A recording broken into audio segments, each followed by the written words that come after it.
Missile launch! Everyone get down! Hurry, run! May God have mercy on us! Ever wondered why gas prices keep skyrocketing with no clear explanation?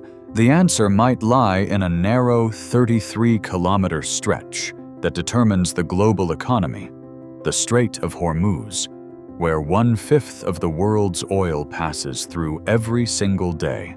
The Islamic Republic of Iran, also known as Persia, is a country in Western Asia, covering an area of 1.48 million square kilometers with a population of 86.5 million people. Its landscape is surrounded by steep mountain ranges with nearly 1,500 peaks rising over 3,000 meters above sea level. Iran experiences harsh winters with heavy snowfall and sweltering summers.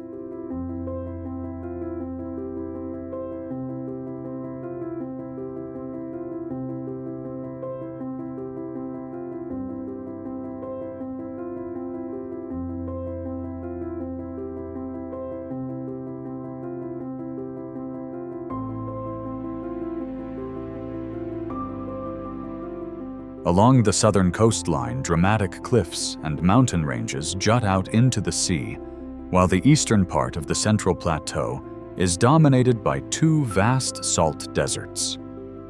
Dasht-e Kavir, spanning 77,600 square kilometers, and Dasht-e Lut, covering 51,800 square kilometers. The Lut Desert is one of the driest and hottest deserts in the world, with surface temperatures reaching 77 degrees Celsius in 2005.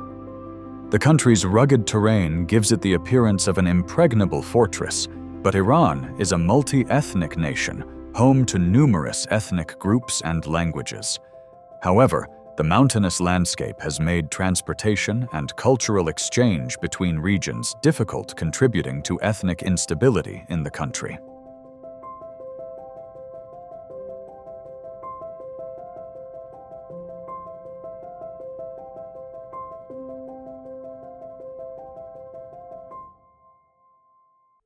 Geopolitically, Iran is a powerful country in the Middle East.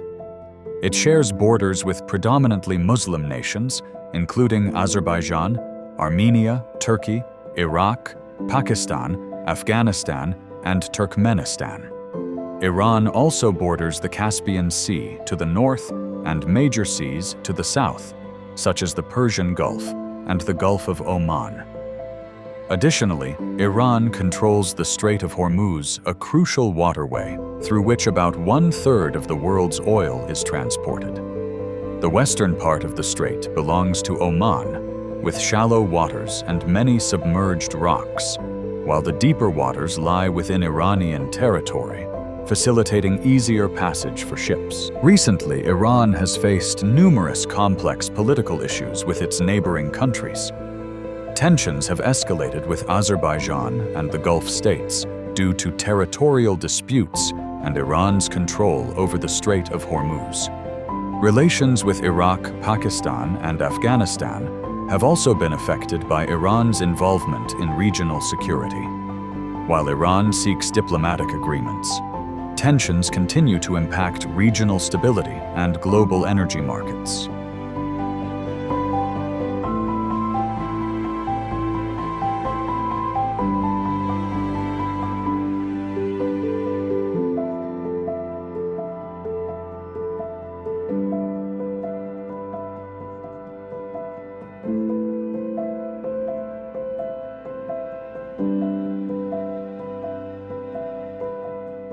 In the Rainbow Valley, mineral striations run in horizontal bands across coastal cliffs and deposits of mitica and crystal within the beach.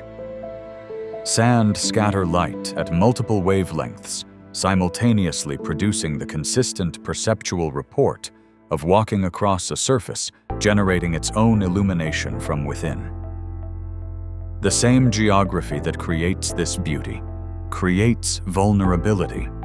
The strait's strategic value makes Hormuz one of the most militarily monitored pieces of land on Earth, and the fishing communities sustaining the island's economy operate within marine ecosystems measurably stressed by a Persian Gulf warming faster than almost any comparable body of water.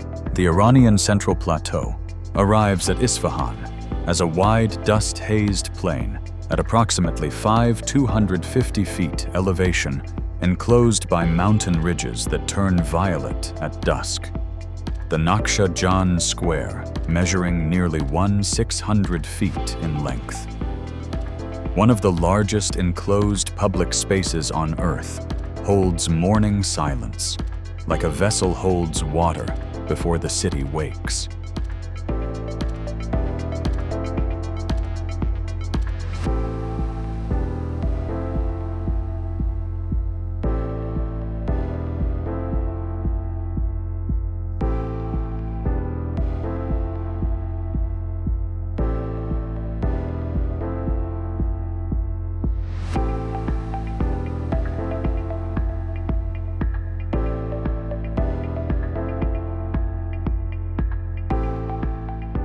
As light strikes the Shah Mosque's eastern facade, its tile work achieves a cobalt so layered across centuries of geometric repetition that the surface appears to generate illumination rather than reflect it.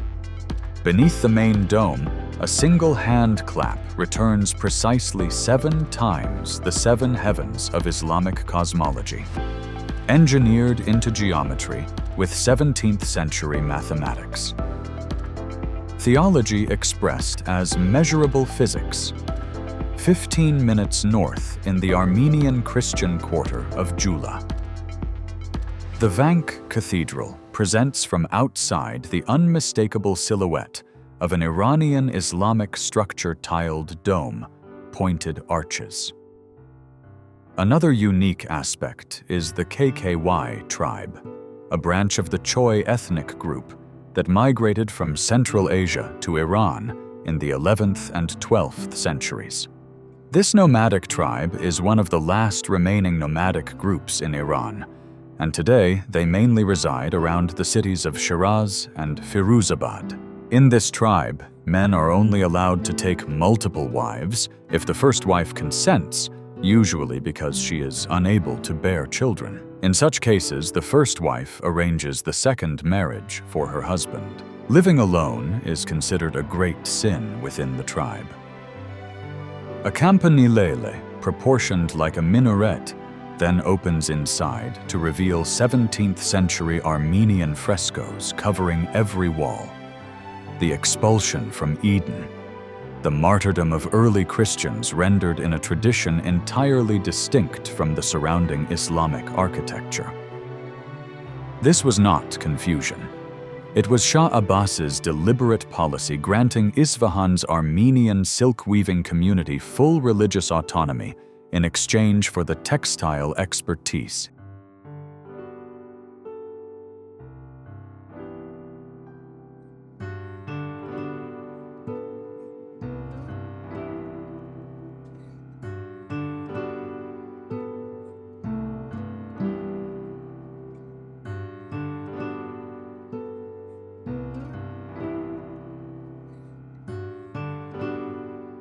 His empire required, producing a neighborhood where 2 devotional traditions built their most sacred structures within walking distance of each other and held that arrangement intact across 4 centuries. The Zande River, which once defined Isfahan's identity and fed the Persian gardens surrounding its formal architecture, has run dry for extended periods in recent decades.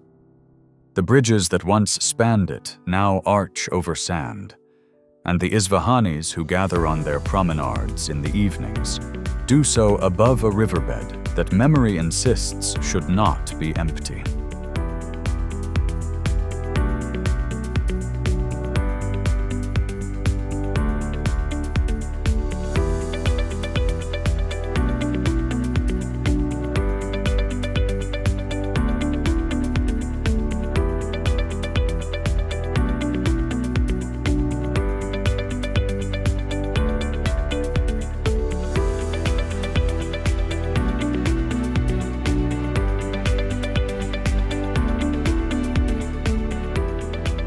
Zagros Mountains enclose Shiraz at approximately 5,200 feet, in a valley that functions as a microclimate trap, holding moisture, moderating temperature, producing growing conditions so anomalous within the surrounding semi-arid plateau that the city has sustained rose cultivation for over 1,000 years.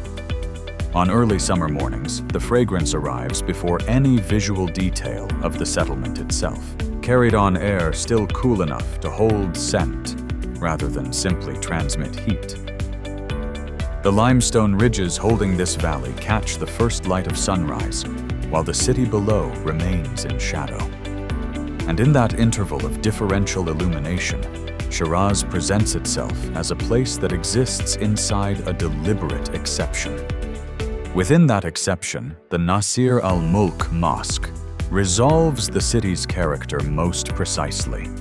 Built in the 1880s with a stained glass facade facing east, it produces each morning a phenomenon where the prayer hall floor becomes a surface in continuous motion-colored light, shifting across Persian carpets as the earth rotates. The architecture transformed by solar geometry into devotional space and daily proof that beauty achieved through mathematical precision is indistinguishable from grace.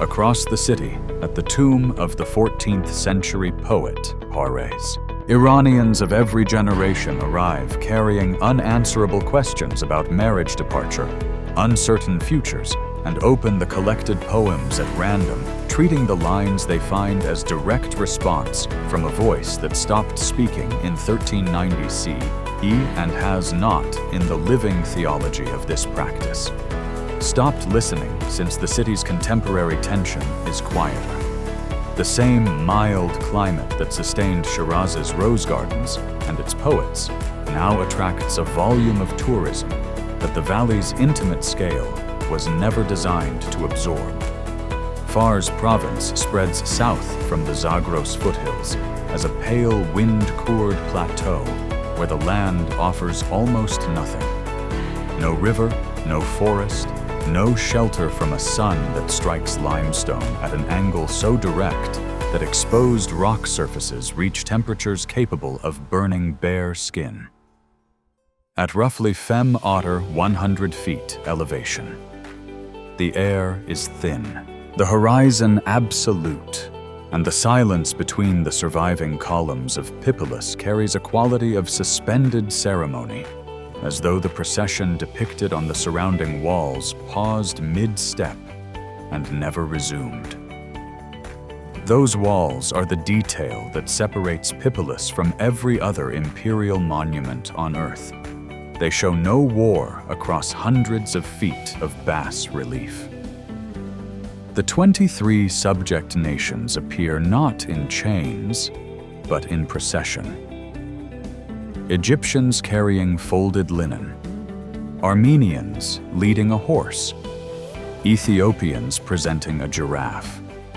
Each delegation carved in its own clothing with the physiognomic attention reserved for people considered worth documenting as individuals.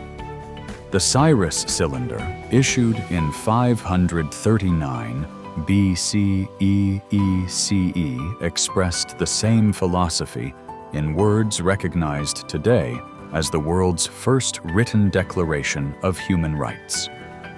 Persepolis expressed it in stone. At monumental scale in a desert that preserves everything, For the custodians and farmers who move across this plateau daily, the ruins encode a familiar pattern. Extraordinary civilization, patient reclamation by the land. Today, acid rain carried from industrial centers far to the west is dissolving the relief surfaces that survived Alexander's fire. And the figures who faced the afternoon sun for 25 centuries are beginning to lose their detail to forces the empire never anticipated.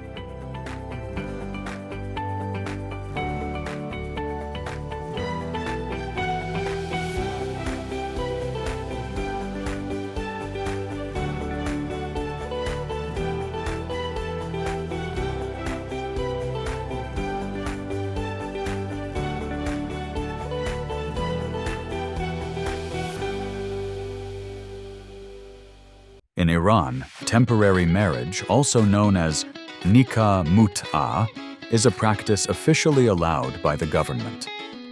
This form of marriage permits couples to engage in a temporary wedding contract, during which they receive a certificate that validates their union for a set period. During this time, they are allowed to live together and engage in premarital relations without fear of violating Islamic laws. However, not everyone is eligible for this arrangement. The woman must either be widowed or divorced, and if she is unmarried, her father's consent is required. For men, whether married or single, the contract is legally permissible as long as they can demonstrate sufficient income or assets to support the woman financially during the temporary marriage. The couple must present the necessary documentation at the marriage registry office, where a simple ceremony is held at a mosque under the supervision of religious leaders. The contract then becomes official. This type of marriage can last indefinitely if both parties agree to extend it, though it typically lasts between 3 to 5 months in practice.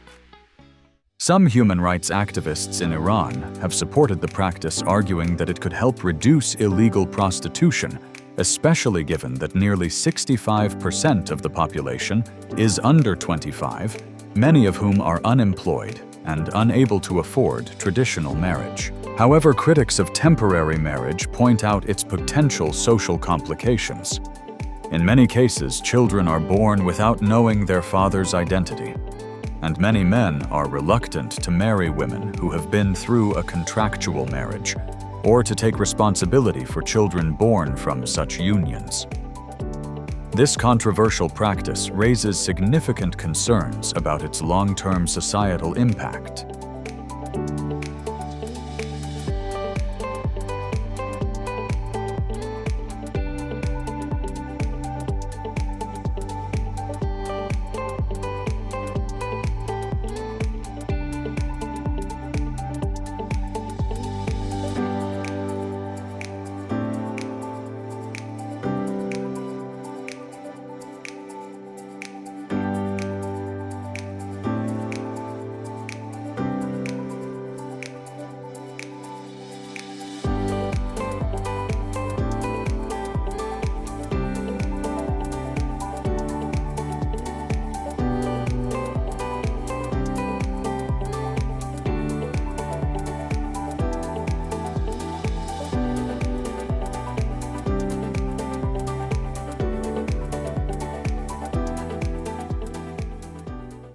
The Dasht de Kavila presses from the north, the Dasht Alut from the east, and Yazd sits at their convergence as though placed deliberately at the point of maximum inhospitability, receiving fewer than 2 inches of rain annually, enduring summers exceeding 115 degrees Fahrenheit, absorbing winds that carry fine mineral dust from salt flats, stretching hundreds of miles in every direction. The city does not fight this environment. Its mud brick walls are the color of the desert because they are made of the desert. And the Badger Wind towers rising above its rooflines represent 14 centuries of accumulated intelligence about how to make a hostile climate useful. Passive atmospheric engines that capture prevailing breezes at height, accelerate them through narrowing shafts, and deliver air up to 15 degrees Fahrenheit. Cooler into the rooms below. No moving parts. No energy, no maintenance beyond clearing dust from intake vents. Below those towers, families who have lived in Yazd for generations describe the sound of wind entering the shaft at night as something between ventilation and conversation. The desert. After centuries of negotiation finally agreeing to cooperate at the Atarach Beram fire temple, a flame has burned without interruption since 470 CE, tended across 80 generations by the same priestly families who understand their obligation as literal maintenance of a continuity that predates Islam and has survived every political transformation since.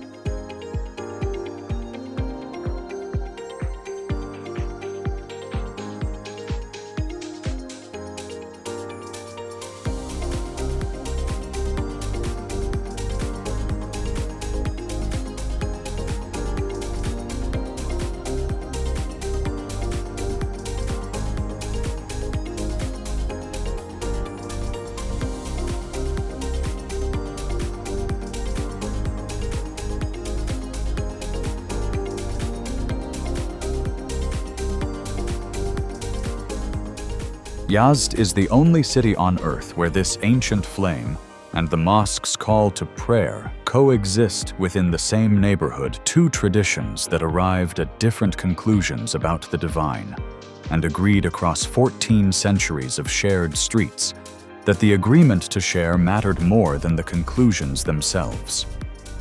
What this equilibrium costs as younger Zoroastrian generations leave for Thrawn and beyond is a question the fire temple answers only with continued burning.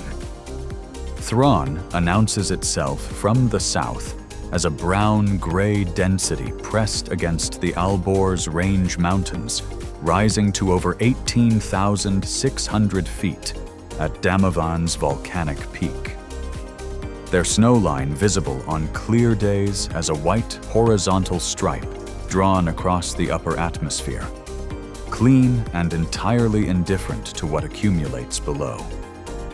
The city spreads across the mountain's southern slope at an elevation differential of nearly 3,000 feet between its wealthiest northern districts and its most industrial southern zones, a topographic stratification so precise in its correspondence to economic geography that altitude here functions simultaneously as meteorological measurement and social address. Below the visible city, 5 identified fault lines converge beneath the urban fabric. Seismological assessments describe a magnitude 7 earthquake directly beneath a metropolitan area of 15 million as not a matter of probability, but of timing. And the older concrete structures covering much of the urban area represent a vulnerability that official reports have documented for decades without generating adequate structural response. Inside the Golestan Palace, the Hall of Mirrors demonstrates what this civilization produced when given time and patronage. Kaja craftspeople shattered mirrors into millions of angular fragments and set each piece individually into plaster angled to catch light from every direction simultaneously. A single candle introduced to this room multiplies across millions of surfaces until the walls dissolve into sourceless luminosity. The theological conviction that divine light does not concentrate in single points, but distributes across every willing surface, made physically inhabitable. Outside the palace gates, the city lives within the practical distance between that vision and the arithmetic of sanctions traffic and daily endurance. A distance that Tanis have refined across generations into a specific form of persistence. Mount Sahand spreads across the horizon southeast of Tabriz as a shield volcano of such horizontal mass that it reads less like a mountain and more like elevated terrain that forgot to stop.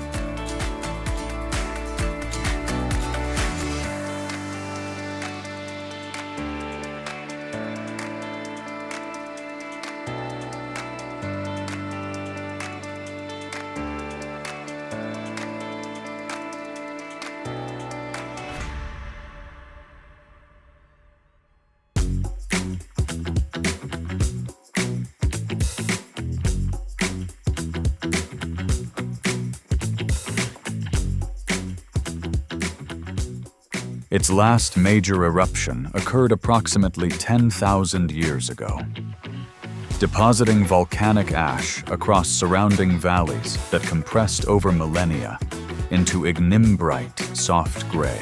The thermally stable rock that erodes under wind and rain into conical formations, rising 15 to 40 feet from valley floors in clusters of irregular geometry.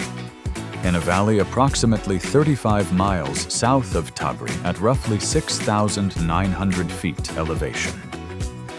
The village of Kandovan has existed inside these formations for approximately 700 years. Not beside the volcanic cones, but within them human settlement and geological formation, having become across centuries of continuous occupation. The same thing. The ignimbrite maintains interior temperatures between 60 and 68 degrees Fahrenheit, regardless of external conditions. Natural insulation performing without energy input. What modern building science achieves through synthetic layers and continuous climate control. Families cook, sleep, and raise children in chambers carved to specific domestic requirements. Plastered walls, carved niches, wooden doors fitted into widened openings, external stone staircases built directly onto cone surfaces. Smoke exits through channels cut into the peaks. Sheep graze below. What separates Kandovan from Cappadocia, the Turkish cave landscape receiving incomparably greater international attention, is the fact that no one here ever left.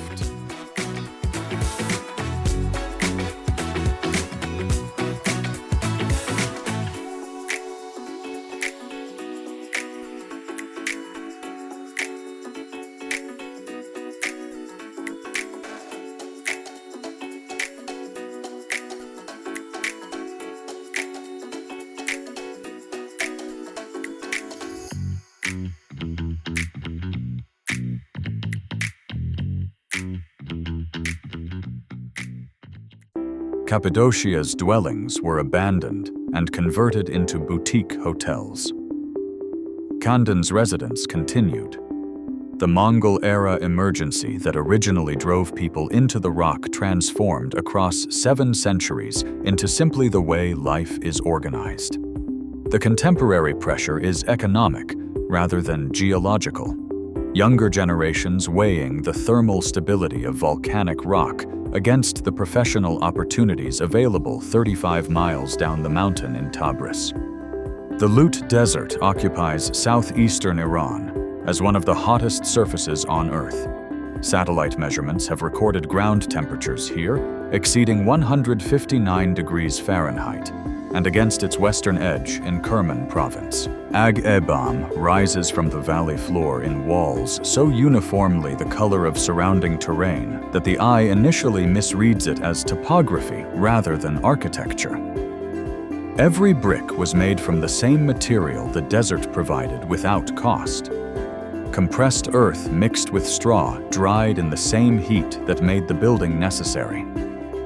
A technology so perfectly circular that the desert both created the pressure and supplied the solution. Beneath those walls, the Carnot network made the city real hand-dug channels descending tens of feet below the desert floor, following the water table's gradient from mountain to plain through tunnels that maintained precise downhill angles without mechanical assistance.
delivering water from sources up to 25 miles distant by gravity alone. The Qanat embodies a single insight. The desert does not lack water, but stores it underground beyond evaporation's reach.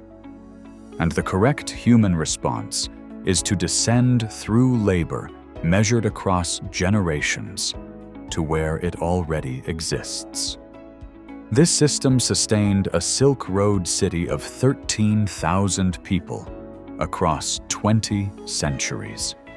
On the 26th of December, 2003, an earthquake struck directly beneath the sleeping city, and within 26 seconds collapsed 20 centuries of construction onto the people inside it, killing 26,000. Reconstruction has continued for over 2 decades. Original bricks recovered from rubble, cleaned, catalogued, returned to approximate positions. The Qanat channels restored alongside the walls they once sustained. The city is being reassembled from its own remains, which is across every scale of its history precisely what BAM has always done. The Dash de Kavir meets the southern foothills of Iran's central mountains at Kashan, in a landscape of stark transition salt deserts, flat, white expanse, giving way to broken ochre-gray hillsides without any intermediate softness. The city appears from the approach road as an extension of this terrain. Mud brick perimeter walls the color of surrounding earth. Roof lines broken only by the occasional badger tower. Nothing in the exterior announcing what it contains. This is not architectural accident. It is the survival logic of a wealthy Silk Road trading city across 25 centuries of passing armies. The logic that what cannot be seen cannot be coveted, and what cannot be coveted cannot be taken. Pass through one of the low gates, and the temperature drops 15 degrees before the eye adjusts. A courtyard where a fountain runs, roses grow against tiled walls, and plasterwork of extraordinary refinement covers interior surfaces that required years of continuous skilled labor. The Tabata Bay Merchant House contains within its undistinguished exterior 40 rooms, multiple interconnected courtyards and light shafts engineered so that every room receives direct sunlight at some point during the day. Beauty maintained as a private discipline rather than a public declaration. The Finn Garden, fed by the Solomonia Spring through a 16th-century hydraulic system, operates its fountains entirely without mechanical pumps. Water driven by the pressure differential between the spring's source elevation and the garden's layout. The same flow rate maintained today as 5 centuries ago. In a desert city where water is the most compressed form of wealth, a self-sustaining garden is the most precise possible argument about what this civilization understood of its environment. The carpet trade that financed this architecture has contracted severely under international sanctions, and the craftspeople still working in Kashan's remaining workshops produce textiles that cannot easily reach their traditional markets.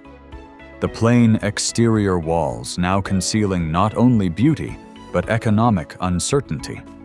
The Alborz Mountains receive Caspian Sea moisture on their northern face with an intensity that transforms the landscape within miles.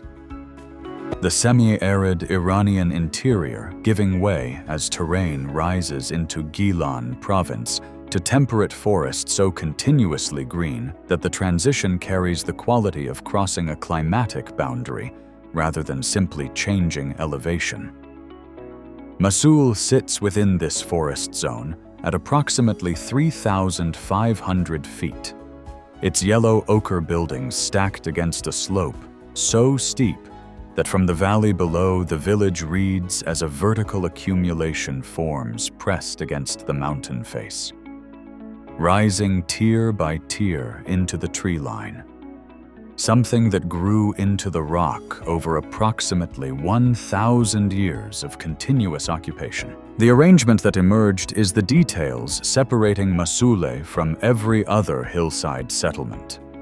Each building's roof is the pedestrian street of the building above it, the entire public circulation network simultaneously being the private structural surface of residents' homes. No roads accommodate vehicles. The path to the market is the ceiling of a neighbor's bedroom. And this has been true across 40 generations without a written agreement governing it. Because in a place where architecture makes the social contract physically visible, the social contract does not require documentation. The Caspian deposits roughly 55 inches of rain annually in these foothills, 27 times the rainfall reaching Yazd. And in the autumn fog settling over Masul for weeks at a time, the clay mud walls absorb and release moisture in a thermal cycle that makes the buildings feel as though they are breathing. The forest descends to the lower terraces with an abruptness experienced as a change of climate rather than scenery.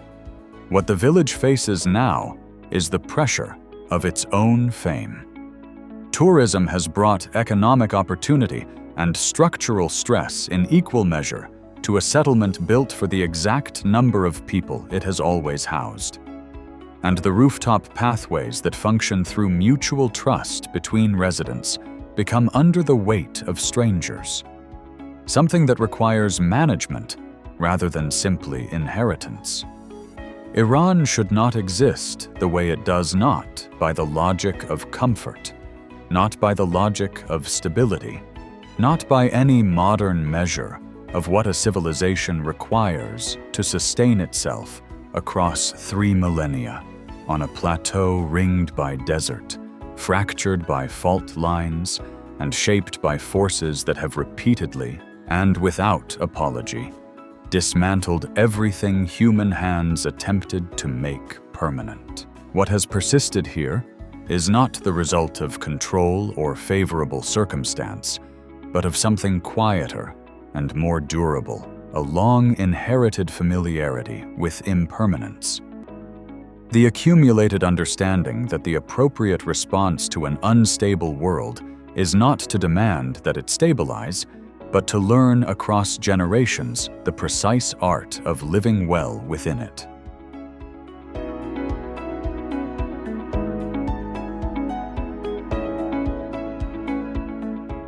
As climate and uncertainty begin to redefine the conditions of existence for societies that have spent centuries assuming otherwise, the places that never held that assumption, the places that built their wisdom directly from pressure, from scarcity, from the necessity of negotiating with a land that offered beauty and hardship in equal and inseparable measure, begin to feel less like exceptions to the modern story and more like its earliest chapters. Iran is one of those places.